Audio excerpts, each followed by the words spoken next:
প্রাক্তন শিক্ষামন্ত্রী পার্থ চট্টোপাধ্যায়কে গ্রেফতার করেছিল কেন্দ্রীয় তদন্তকারী সংস্থা। তার জামিন হয়ে যাওয়ায় এবার রীতিমতো অস্বস্তিতে বিজেপি।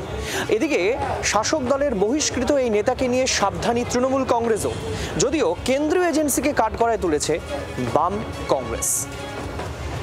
এখনই জেল মুক্তি না হলেও পার্থ চট্টোপাধ্যায়ের জামিনের খবরে রাজ্য রাজনীতিতে শোরগোল। শুক্রবার নিয়োগ দুর্নীতির শেষ মামলাতেও জামিন পেয়ে গেলেন প্রাক্তন শিক্ষামন্ত্রী।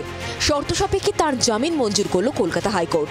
ইডি, সিবিআই এর মতো কেন্দ্রীয় এজেন্সিগুলির করা একের পর এক মামলার জাল থেকে পার্থর মুক্তির খবরে প্রত্যাশিতভাবেই অস্বস্তিতে কেন্দ্রের শাসক দল বিজেপি। এটা একটা আইনি প্রক্রিয়া।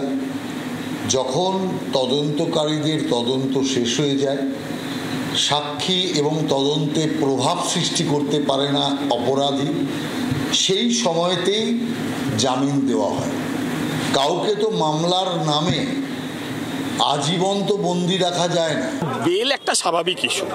3.5 বছর তো খেলো জেলের ভাত, কদিন বাইরের খাক, আবার যাবে। তারপর পার্থ এগুলো এটা খেয়ে ভুঁড়ি ফুলিয়ে ফেলেছে হয়তো, কিন্তু সমস্যার রুটটা অন্য জায়গায়। সমস্যার রুট কালীঘাটার হাজেরায়। 2022 সালের জুলাইয়ে নিয়োগ দুর্নীতি মামলায় ইডির হাতে গ্রেফতার হন পার্থ। এরপরই তাকে মন্ত্রিসভা থেকে বহিষ্কার করা হয়। মহাসচিব পদে থাকা পার্থকে দল থেকেও বহিষ্কার করে দেয় তৃণমূল। এদিন পার্থর জামিনের খবরে প্রতিক্রিয়া দিতে গিয়ে সাবধানী রাজ্যের শাসক দল।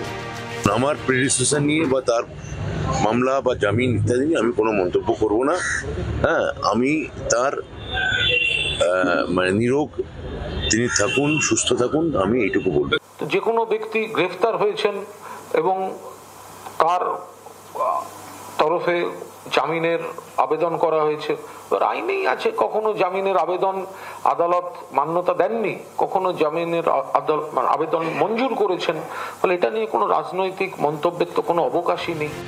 পার্থর জামিনের দিনে কেন্দ্রীয় এজেন্সির ভূমিকা নিয়ে সরব বাম কংগ্রেস।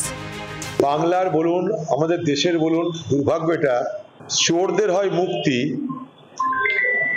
আর যাদের হলো চুরি তাদের হলো শাস্তি। ভারতবর্ষের ইডিয়েট হচ্ছে ইডিয়েট। জনজাতি একটা চোরকে প্রমাণ করতে পারছে না, তার বেল হয়ে যাচ্ছে। এর থেকে দুর্ভাগ্যের কি আছে? জামিন তো হতেই পারে, একটা মানুষ বিচারাধীন অবস্থায় কতবার জেলে থাকবেন। সুতরাং জামিন হওয়ার মধ্যে খুব বিস্ময়কর কিছু নেই বা ভাববারও কিছু নেই। এখন ট্রায়ালটা দ্রুত সম্পন্ন করতে হবে, সেই কাজটা এগুলোই কাজের কাজ হচ্ছে।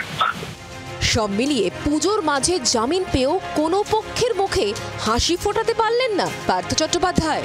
ব্যুরো রিপোর্ট, জি 24 ঘন্টা। বাংলার আওয়াজ, বাঙালির আবেগ, জি 24 ঘন্টা।